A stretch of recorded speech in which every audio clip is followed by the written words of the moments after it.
मुल्तान में खाम तेल निकलने के बाद ईरान के सदर अचानक पाकिस्तान पहुंच गए। जराये के मुताबिक ईरानी सदर ने लाहौर में खफिया लैंडिंग की और उनकी मुलाकात पाकिस्तानी क़ियादत से एक नहायत अहम इजलास में हुई। इसी दौरान दुनिया इस वक्त चौंक गई जब साबिक अमरीकी सदर डोनाल्ड ट्रंप ने एक गैर मुतवक्का ट्वीट में ऐलान किया।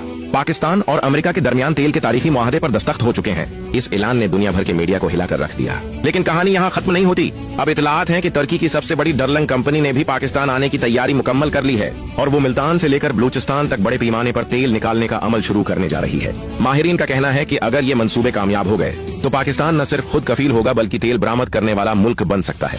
इधर भारत में हंगामा बरपा है और अमरीकी थिंक टैंक्स में पाकिस्तान के उस अचानक आभार पर तशवीश जाहिर की जा रही है। क्या ये सब महज इत्तेफाक है या फिर पाकिस्तान वाकई एक नई आलमी ताकत बनने जा रहा है? मुल्तान से खाम तेल, लाहौर में ईरानी सदर और अमेरिका का मुआहिदा, ये कोई आम दिन नहीं था। अगर आपको भी लगता है पाकिस्तान जाग चुका है तो इस वीडियो को हर पाकिस्तानी तक पहुंचाओ।